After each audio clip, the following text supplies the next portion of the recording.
Hello बच्चों, आज हम लोग डिस्कस करने जा रहे हैं महत्तम समापवर्तक, यानी शॉर्ट में इसका जो इंग्लिश में नाम होता है HCF। बच्चों देखिए, महत्तम समापवर्तक या HCF को 3 और नामों से भी जाना जा रहा है। देखिए क्या क्या नाम है बच्चों।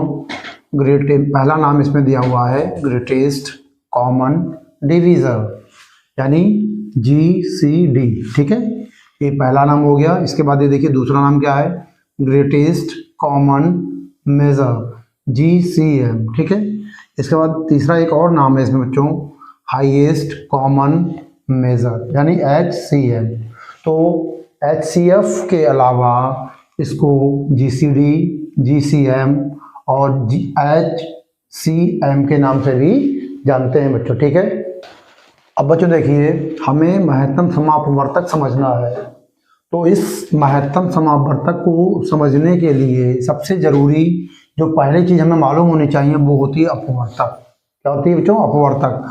अपवर्तक का एक दूसरा नाम भी गणित में लिया जाता है, जिसे कहते हैं बच्चों गुणनखंड।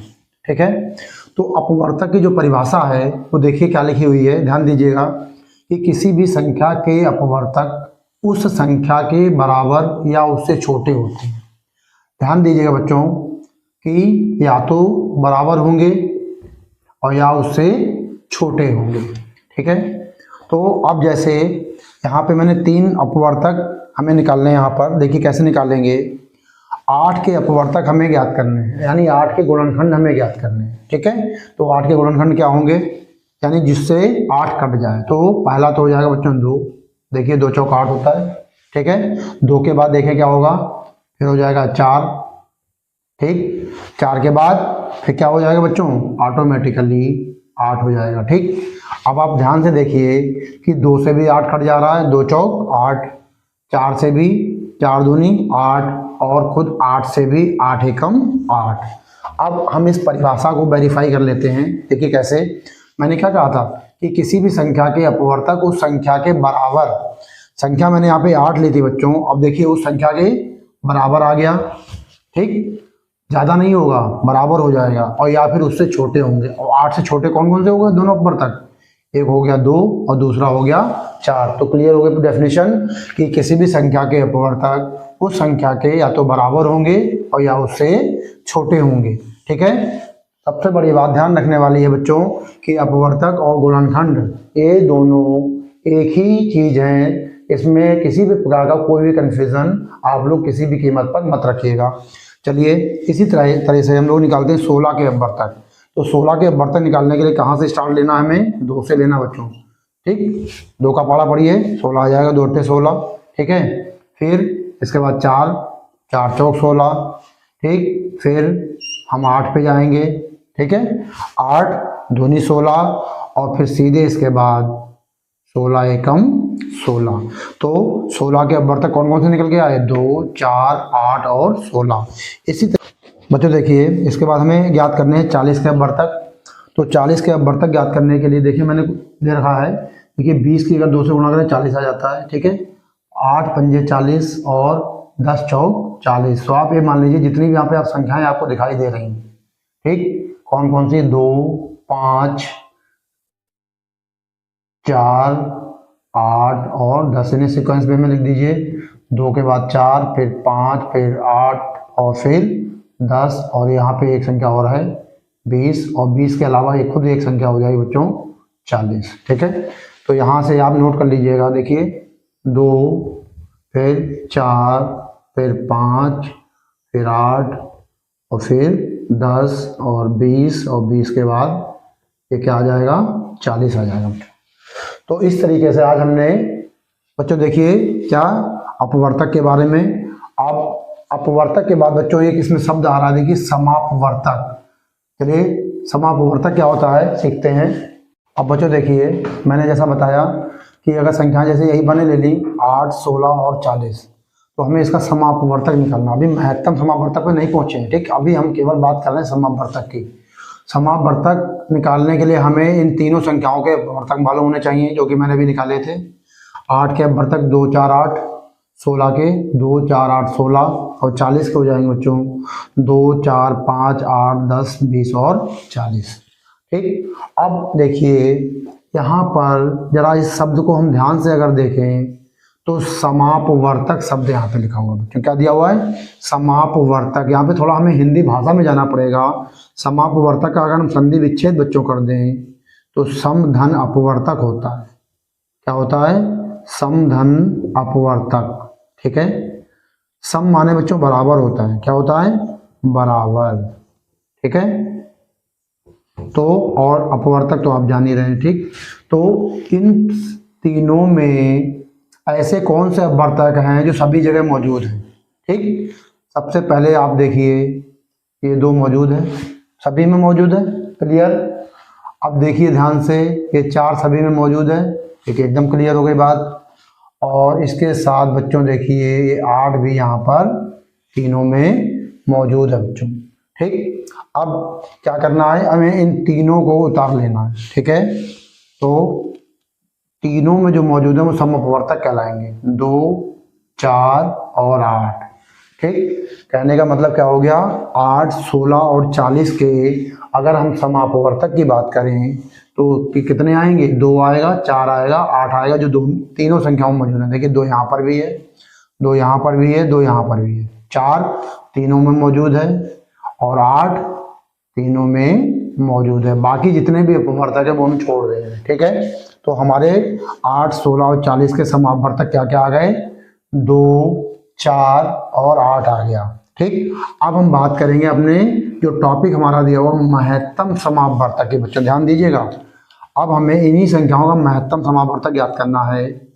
8, 16, 40 का महत्तम समअपवर्तक। ध्यान दीजिएगा बच्चों, महत्तम समअपवर्तक ज्ञात करना है।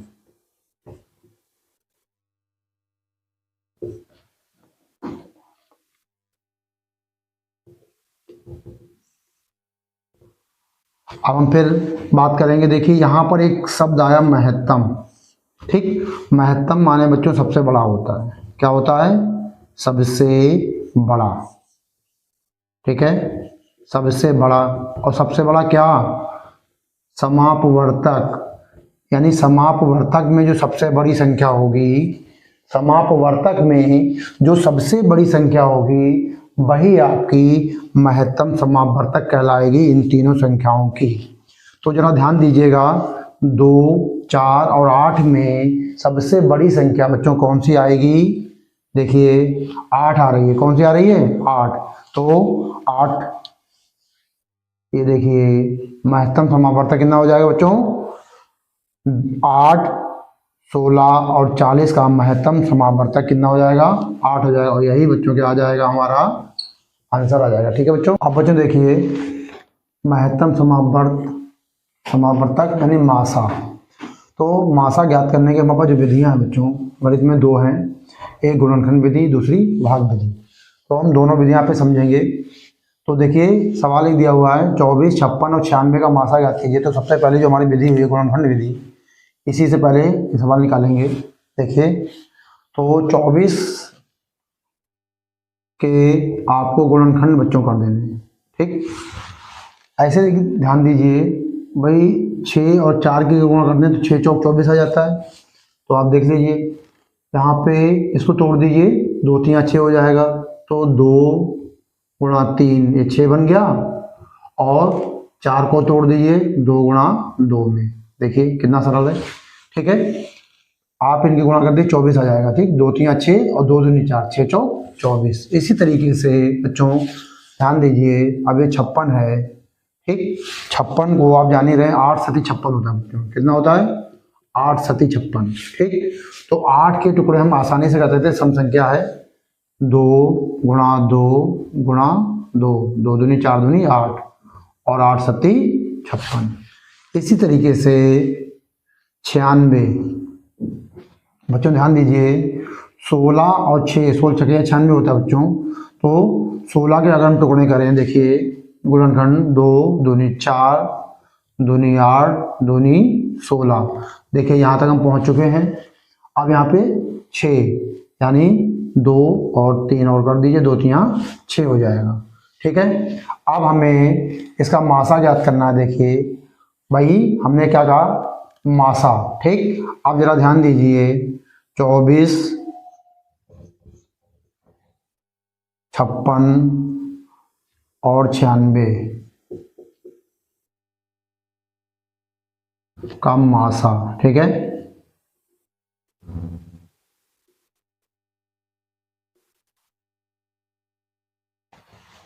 देखिए बच्चों, ये संख्या यहाँ पे मौजूद है, लिख लीजिए, फिर गुणा का निशान लगा दीजिए। ठीक, इसके बाद देखिए 3 बच्चों यहाँ पे तो है लेकिन इसमें नहीं है, तो ये 3 हम नहीं लेंगे। अब देखिए ये वाला 2 देखिए इस तरीके से। ठीक, देखिए ये 2 तीनों में आ रहा है तो यहाँ पे मैंने लिख दिया। ठीक है, इसी तरीके से ये देखिए, ठीक, 1 2 हमें और यहाँ पे मिल गया। ठीक, तो 2 दूनी 4 दूनी 8। बच्चों ये हमारा इसका आंसर कितना आ जाएगा, 8 आ जाएगा। 24, 56 और 96 का मासा हमारा 8 होगा। इसको आप बच्चों देखिए वेरीफाई भी कर सकते हैं कि आपका उत्तर सही है या गलत। कैसे, देखिए 8 से ज़रा भाग करिए, 24, 8 तिया 24 हो जाएगा, 8 सती 56 हो जाएगा, और 8 से 96 को अगर डिवाइड करेंगे तो आप यहाँ पे करके देख लीजिए, आराम से हो जाएगा। ठीक, 8 एकम 8, ठीक है, और 8 दूनी 16। ठीक है, तो जब काटेंगे तो यहाँ पे 12 आ जाएगा। यानी जो भी मासा आएगा बच्चों, उस संख्या से आपकी ये दी गई संख्याएं पूरी तरीके से विभाजित हो जाएंगी बच्चों। ठीक है बच्चों, देखिए सवाल दिया हुआ है कि 248 और 403 का भाग विधि से मासा ज्ञात कीजिए। अब हमें यहाँ पर भाग विधि सीखनी है, तो अब यहाँ पे देखिए 2 संख्याएं दी होंगी प्रत्येक सवाल में, मान लीजिए, तो एक संख्या छोटी होगी, दूसरी संख्या बड़ी होगी। तो हमें करना क्या है, भाग विधि का मतलब भाग देना है। तो हम छोटी संख्या को, ठीक है, छोटी संख्या इस तरीके से लेके बड़ी संख्या में क्या कर देंगे, भाग दे देंगे। ओके, बस। अब देखिए भाग देने की जो प्रक्रिया सभी बच्चों को मालूम है, फिर भी मैं आप बता रहा हूँ। 248, अब यहाँ पे 403, हमें 248 का पढ़ा नहीं मालूम है सपोज, ठीक है, तो क्या करेंगे, 2 दूनी 4। अब अगर हम दूनी करेंगे तो जाहिर सी बात है ये संख्या 403 से ज़्यादा हो जाएगी, क्योंकि यहाँ पे 248 है बच्चों। अगर 200 भी होती तो 200 का दूना यहाँ 400 हो जाता, यहाँ केवल 403 है, यहाँ 248 है, तो एक बार में जाएगी। कितनी बार में जाएगी, एक बार में जाएगी। तो एक बार में जाने पर 248 एकम 248, राइट। यहाँ पे नियम के अनुसार हम इसे घटाएंगे, 13 में से 8 गया, यहाँ पे बचेंगे 5, यहाँ पे जो देखिए 9 हो जाएगा, 9 में से 4 गया 5, ठीक, यहाँ 3 में से जब हम 2 घटा देंगे तो 1 हो जाएगा। अब यहाँ पे समझने वाली बात है बच्चों कि अब क्या करेंगे इसमें, ये हमारा शेष आया, ठीक। अभी मेरा सवाल यहाँ पर समाप्त नहीं हुआ है, अभी कंटिन्यू करना है, बहुत देर तक करना है। अब क्या करना है, यहाँ पर जो 248 है, ठीक, इस तरीके से बच्चों देखिए यहाँ पे भाग पर भाग होगी, ये यहाँ पे 248 इस तरीके से उतार लिया जाएगा, राइट। ये 248 उतार लिया। अब वही काम है, हमें 155 का पारा नहीं मालूम है, ठीक। अगर हम 15 का पारा पढ़ें तो 15 दूनी 30 होता है, यहाँ पे 24 ही है, तो एक बार में ही जाएगा बच्चों। कितने बार में जाएगा, एक बार में। तो यहाँ पे 155 उतार लिए मैंने, ठीक है। फिर वही नियमानुसार घटाएंगे, ठीक। 8 में से अगर मैं 5 घटा दूं बच्चों तो 3 बचता है, ठीक। और यहाँ पे 4 में से 5 घटेगा नहीं, तो क्या करेंगे, यहाँ पे हासिल लेंगे, 14 में से 5 गया, यहाँ 9 हो जाएगा, यहाँ 1 में से 1 गया, कुछ नहीं, यहाँ 93 आ गया। फिर वही काम, ठीक। फिर ये वाली संख्या जो यहाँ संख्या है, फिर यहाँ आ जाएगी ये 155, ठीक है। अब देखिए बच्चों 9 और यहाँ पे 15 है, ठीक। तो 9 दूनी 18, देखिए ज़्यादा हो रहा है, 2 बार में ज़्यादा हो रहा है, क्या करेंगे, लिहाजा एक बार में 93 एकम 93, ठीक। नियमानुसार घटाएंगे, ठीक है। 5 में से 3 गया, यहाँ पे बचेंगे बच्चों 2, ठीक है। और यहाँ पे देखिए क्या है, 15 में से जब 9 घटा देंगे बच्चों तो यहाँ पे हमारा आ जाएगा 6, ठीक है।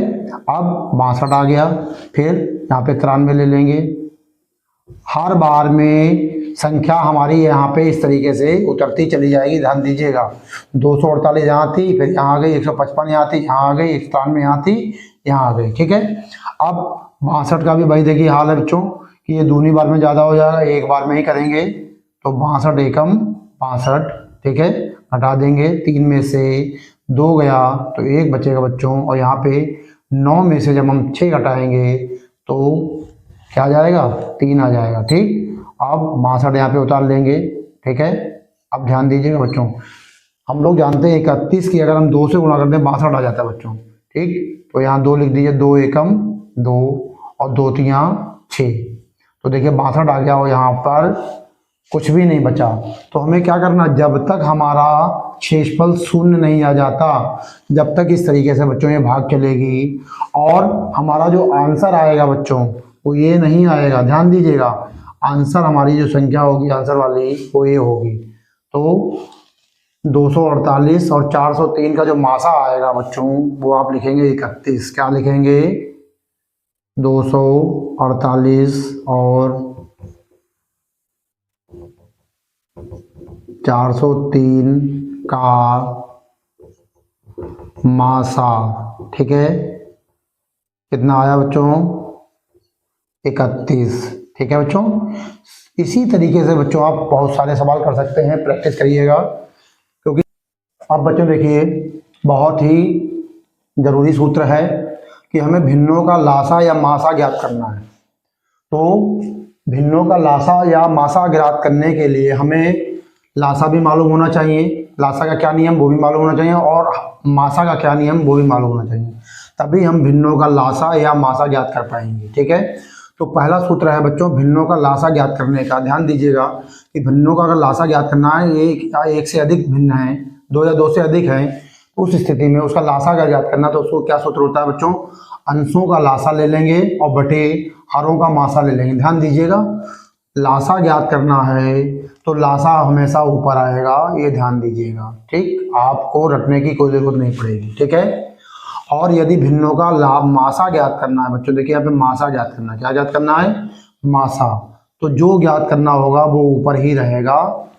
सबसे बढ़िया तरीका यही है। ठीक है, भिन्नों का लासा ज्ञात करने के लिए लासा ऊपर होगा और मासा ज्ञात करने के लिए मासा ऊपर होगा, और दूसरी चीज ऑटोमेटिकली नीचे यानी हर में आ जाएगी। ठीक है बच्चों, देखिए अब सवाल हमारे सामने है कि 4/5, 6/25 तथा 8/15 का लासा जाती है। ये तीनों देखिए भिन्न है, 4/5, 6/25 और 8/15। अब इसका सूत्र हमें मालूम है।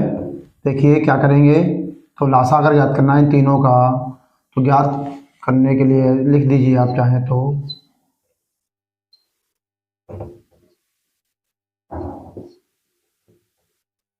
15 का लासा। ठीक है, अब यहाँ पे हर देखिए क्या है, 4, 6 और 8, तो 4, 6 और 8 का हमें लासा ज्ञात कर लेना है। ठीक है, और बटे 5, 25 और 15 का मासा ज्ञात करना है बेटा। ठीक है,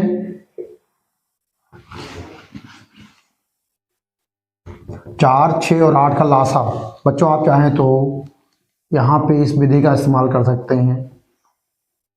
ठीक है, लासा ज्ञात करने के लिए देखिए तीनों सम संख्याएं हैं, तो 2 से काट दीजिए, 2 दूनी 4, 2 तियाँ 6 और 2 चौक 8। अब फिर 2 एकम 2, 2 दूनी 4 और 3 नहीं कटेगा तो ऐसे लिख दीजिए। अब देखिए ठीक है क्या हो जाएगा, गुणा कर लीजिए, 2 दूनी 4, ठीक है, 4 तियाँ 12 और 12 दूनी 24। तो 4, 6 और 8 का लासा बच्चों कितना आ गया, 24 आ गया। क्लियर। इसी तरीके से 5, 15, 5, 25 और 15 का बच्चों में मासा ज्ञात करना है। क्या ज्ञात करना है, मासा ज्ञात करना है। तो आप इस तरीके से भी निकाल सकते हैं, बहुत सरल तरीका बच्चों। ये बच्चों 5, 15 और 25, ठीक है, तो बहुत सरल तरीका है। देखिए 5 से तीनों संख्या कट जाएंगी, 5 एकम 5, 5 तियाँ 15 और 5m 25। ठीक है बच्चों, तो आप देखिए यहाँ पे ऐसी कोई संख्या नहीं रह गई जो इन तीनों संख्याओं को विभाजित कर पाए। 5 से तीनों संख्याएं बच्चों विभाजित हो गई हैं, तो आप सीधे सीधे मासा इसका यहाँ से भी निकाल सकते हैं। कि 5, 15 और 25 का जो मासा आएगा बच्चों क्या आ जाएगा, 5 आ जाएगा। देखिए इस तरीके से भी आप आसानी से उत्तर निकाल सकते हैं। समय एग्जाम में कम होता है, मैंने शॉर्टकट तरीका बता दिया है, या फिर आपको मैंने जो अभी तरीका बताया था, जैसे 5 है तो 5 गुणा 1 25 का क्या करेंगे, 5 गुणा 5 25 हो जाएगा, और 15 का क्या करेंगे, 5 गुणा 3 ये 15 हो जाएगा। देखिए केवल 5 ही तीनों में मिल रहा है, भाई हमारा क्या हो जाएगा बच्चों, मासा हो जाएगा। यही हमारा आंसर आ गया बच्चों। देखिए अगला सवाल, 2/3, 5/6, 7/12 और 1/9 का लासा ज्ञात करना। ठीक है, तो देखिए हमें क्या करना है, ऊपर जो संख्याएं दी हैं इनका लासा और नीचे वाली संख्याओं का हमें मासा ज्ञात कर लेना। ठीक है, तो 2/3, 5/6, 7/12, 1/9 का हमें लासा। ठीक है, तो हमारे सामने संख्या क्या क्या है, 2, 5, 7 और 1, इसका लासा ज्ञात कर लेना बच्चों। तो हमारा फार्मूला कहता है, ठीक है, और 3, 6, 12 और 9 का हमें मासा ज्ञात कर लेना है।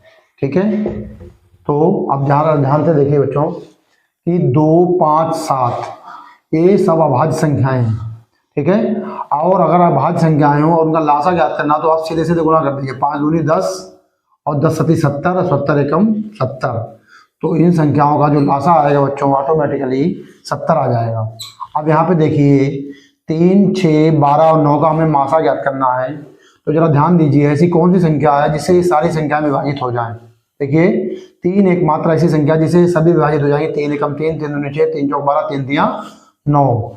तो हमारी जो संख्या आएगी वो क्या आ जाएगी, 3, जिससे सभी विभाजित हो जाते हैं 3, इसका क्या हो जाएगा बच्चों, मासा हो जाएगा। देखिए कितनी सरलता से इसका आंसर आ गया बच्चों।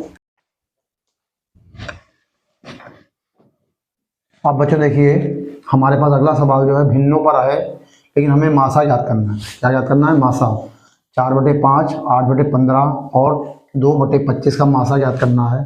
सूत्र हमने आपको बताया था कि 4/5, 8/15 और 2/25 का मासा निकालेंगे बच्चों तो सूत्र क्या आ जाएगा, जो अंश वाली संख्याएं हैं 4, 8 और 2, इनका हम निकालेंगे मासा।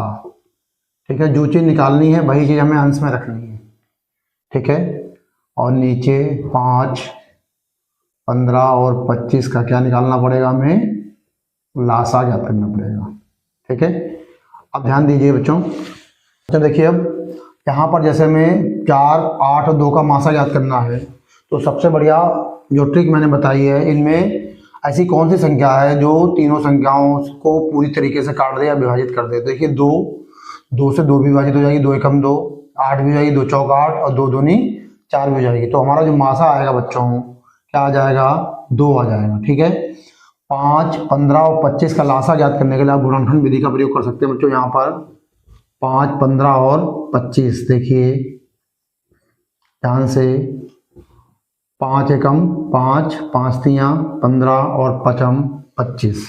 ठीक है, अब देखिए यहाँ पे 5 है अभाज्य संख्या, 3 अभाज्य संख्या है और 1 से मतलब ही नहीं होता। तो जब अभाज्य संख्याएं में अभाज्य गुणनखंड प्राप्त हो जाए तो हमें प्रक्रिया रोक सकते हैं। ठीक है, तो 5 तियां 15 और 15 की 5 से अगर गुणा कर दें बच्चों तो आ जाता है 15 पन्ना 75।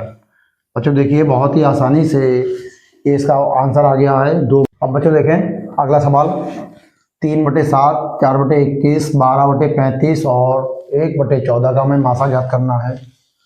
नियम तो अब आप लोग जान ही गए होंगे कि ऊपर की संख्याओं का मुझे मासा और नीचे की संख्याओं का लासा ज्ञात करना है।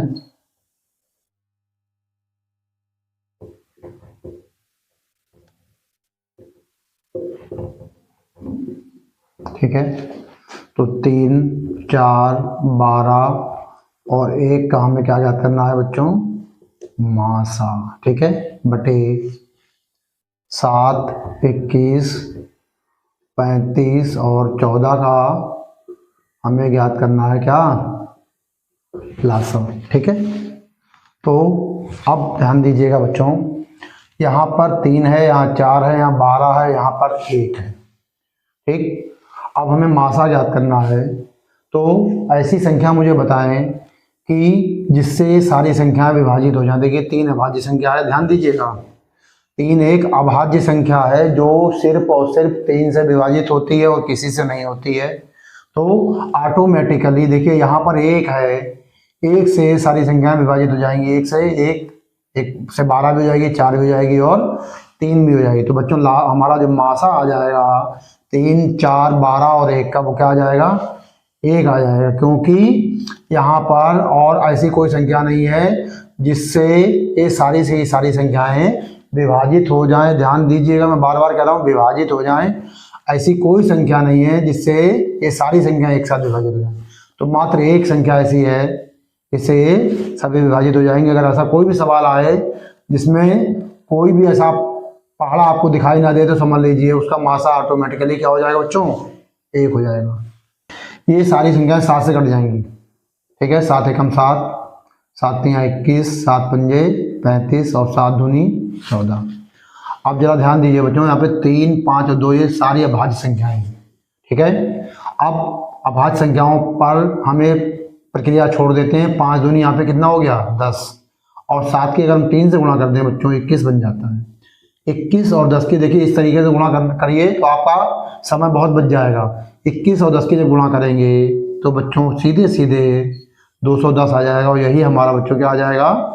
अब बच्चों देखिए हमारा इसमें जो अगला टॉपिक है महत्तम समवर्तन में घातांक का लासा ज्ञात करना। ठीक है, अब घातांक का लासा ज्ञात करने का जो नियम है, देखिए सवाल एक पहले मैंने लिख दिया है, 7 की घात 3, 7 की घात 2, 7 की घात 7 और 7 की घात 10 का लासा हमें ज्ञात करना है। ध्यान दीजिए बच्चों, ये जो ऊपर लिखी हुई है ये सब घातें हैं।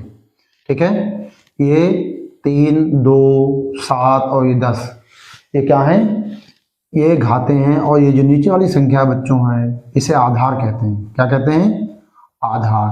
ठीक है, और ऊपर वाली संख्या कहलाती है बच्चों घात। ठीक, अब इसमें ये सारी संख्याएं धनात्मक हैं, ये जो घातें हैं धनात्मक हैं। अब आपको केवल इतना ध्यान रखना है मात्र कि सबसे बड़ी घात इसमें कौन सी है। ठीक, 3, 2, 7 और 10 में सबसे बड़ी घात बच्चों कौन सी है, 10। ठीक, तो जो हमारा आंसर आएगा, लासा आएगा, इन सारी संख्याओं का जो लासा आएगा बच्चों वो आ जाएगा, आंख बंद करके आप इसका उत्तर दे सकते हैं, 7 की घात 10। ठीक है, देखिए टेक्निक है सवाल को हल करने की, नियम है, नियम सीख लीजिए, बहुत ही सवाल आसान हो जाएगा। ठीक है, अब देखिए यहाँ पर अब दूसरा सवाल जो बच्चों दिया हुआ है ये माइनस की घातों का है। अब इसमें हमें नियम वही रखना है कि सबसे बड़ी घात हमें देखनी है। अब यहाँ पर चूंकि ये घातें जो है माइनस में है, माइनस के यानी ऋणात्मक पूर्णांक दिए हुए हैं, ऋणात्मक पूर्णांक। अब देखिए बच्चों थोड़ा सा समझाना चाहूँगा पूर्णांकों के बारे में, ध्यान दीजिएगा। ये नंबर लाइन है, संख्या रेखा है। मैंने यदि आपने 0 लिख दिया, यहाँ 1, यहाँ 2, यहाँ 3, 4, 5 और ये धीरे धीरे कहाँ तक चली जाएगी, अनंत तक चली जाएगी। कहाँ तक, अनंत तक। ठीक है, संख्या बढ़ती जाएंगी तो जाने पे। और यहाँ पे -1, -2, -3, -4, -5, -6, -7। मैंने -7 तक इसलिए बना दिया क्योंकि यहाँ पर देखिए -7 तक का ही इंडिकेशन है। अब ध्यान दीजिए बच्चों, हम जैसे जैसे इस साइड में बढ़ रहे हैं, इस साइड में यानी राइट हैंड साइड की ओर बढ़ रहे हैं, तो हमारी संख्याएं बढ़ रही हैं। क्या हो रही हैं, बढ़ रही हैं संख्याएं। ठीक है, और आप इधर आइए मेरी तरफ। ठीक, यानी कि लेफ्ट हैंड साइड की, तो इधर लेफ्ट हैंड साइड होती है और साइड में राइट हैंड साइड। तो जैसे आप इधर आएंगे, देखिए 5 है, 5 से अगर आप इधर आए तो 4 देखिए कम हो गई, 4 से इधर आए 3 और कम हो गई, 3 से 2 आए और कम हो गई, 2 से 1 कम, फिर 0 और कम हो गया। अब यहाँ पे देखिए ध्यान देने वाली बात, अब 0 से जब इधर आएंगे तो -1 यानी 0 से ये छोटी होती -1, ठीक है। फिर -2 और भी छोटी हो जाएगी, -3 और भी छोटी हो जाएगी, -4 और भी छोटी हो जाएगी, -5 और भी छोटी, -6 और भी छोटी और -7 यहाँ की संख्याओं में सबसे छोटी हो जाएगी। अब बच्चों आप ध्यान से देखिए, इनमें सबसे बड़ी जो घात होगी वो कौन सी होगी? नंबर लाइन में जो संख्या सबसे लेफ्ट साइड में होगी बच्चों, सबसे लेफ्ट साइड में होगी वो संख्या सबसे छोटी मानी जाती है। अब यहाँ पे देखिए -1 यहाँ पर है, तो -1 यहाँ पे देखिए, और -7 यहाँ पर है, तो ऑटोमेटिकली देखिए ये संख्या हमारी बड़ी हो जाएगी और ये संख्या हमारी छोटी हो जाएगी। ठीक है, तो इन सब में जो सबसे बड़ी घात हो जाएगी वो ये हो जाएगी 5 की घात -1। तो जो मेरा लासा आएगा बच्चों वो क्या आ जाएगा? 5 की घात -1। बच्चों ये समझाना इसलिए ज़रूरी था कि आपको ये सवाल एकदम क्लियर हो जाए, एकदम क्लियर, वरना अगर ऐसे मैं बताता तो आपको एकदम समझ में नहीं आता। तो इसी तरीके से माइनस की घात का कोई भी प्रश्न दिया हो तो अगर घात देखने में आपकी छोटी लग रही हो, जैसे 1 है, अगर आप केवल माइनस हटा दीजिए तो 1, 4, 5 और 7 में देखिए सबसे छोटी संख्या कौन सी है, तो 1 हो जाएगी। ठीक, अब आप उसमें माइनस लगा के देख लीजिए, तो जो सबसे छोटी होगी माइनस लगाने पे वो सबसे बड़ी हो जाएगी। तो यही एक टेक्निक है, ये ध्यान रखिएगा। और सवाल आपका केवल आपने सवाल देखा और आपका उत्तर एकदम क्लियर हो जाएगा। ठीक है बच्चों, अब बच्चों देखते हैं घातांक का मासा ज्ञात करना। ठीक है, जो नियम मैंने लासा में बताया था उसका ठीक उल्टा नियम रखेंगे, आपको मासा तुरंत आ जाएंगे। देखिए मैंने वहां पे लासा में क्या बताया था? सबसे बड़ी घात लेनी है, ठीक है, और यहाँ पर क्या लेंगे? सबसे छोटी घात लेनी है। ठीक है, अब यहाँ पे देखिए 9 की घात 2, 9 की घात 4, 9 की घात 10 और 9 की घात 15। ठीक है, तो यहाँ पर देखिए सबसे छोटी जो घात हमें नजर आ रही है वो बच्चों क्या है? 9 की घात 2 है। तो 9 की घात 2 ही हमारा क्या हो जाएगा बच्चों? मासा हो जाएगा। क्या हो जाएगा? मासा हो जाएगा इतनी सारी संख्याओं का। आप 9 की घात 2 का मतलब हो गया 9 गुणा 9, इस 9 नेम 81। देखिए बच्चों, देखिए कितना आसान सवाल और कितनी सरलता से उत्तर आ गया। इसी तरीके से बच्चों ये देखिए इसका क्या होगा? इसमें भी देखिए सबसे छोटी घात हमें यहाँ पे देखनी, सबसे छोटी घात कौन सी होगी। अब यहाँ पे बेस देखिए सभी में समान है, 8 की घात ही है। अब यहाँ -2 है, -5 है, -9 है, -11 है। तो नंबर जो लाइन होगी संख्या रेखा पर सबसे मेरी तरफ जो संख्या आएगी, बाईं तरफ जो संख्या आएगी वही सबसे छोटी होगी। और इन सब में सबसे छोटी संख्या हमारी यहाँ पर -11 आएगी। यानी हमारा जो मासा आएगा बच्चों वो आ जाएगा 8 की घात -11, और यही हमारा बच्चों आंसर आ जाएगा। ठीक है बच्चों, देखिए इस अभ्यास का सबसे महत्वपूर्ण जो फार्मूला है, जो सूत्र है, देखिए क्या लिखा हुआ है यहाँ पर? पहली संख्या गुणा दूसरी संख्या बराबर लासा गुणा मासा। ये प्रश्न इस सूत्र पर आधारित बहुत प्रश्न बच्चों आते हैं। अब देखिए इस सूत्र का प्रयोग कैसे किया जाएगा, ध्यान दीजिए।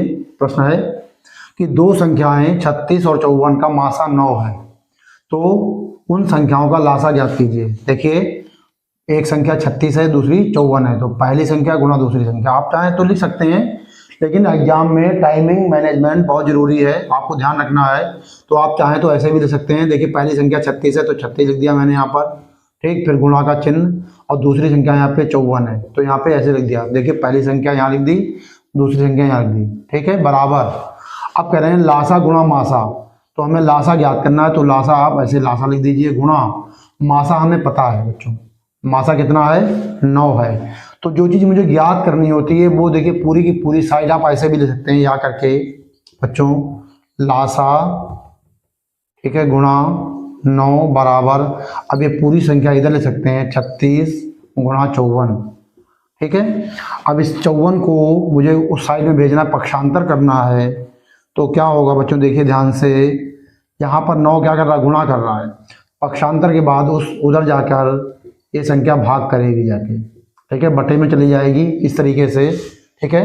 9 से काट दीजिए, 9 एकम 9, 9 चौक 36, देखिए 4 चौक 16, हासिल 1, 4 पंचे 20 और 1 21।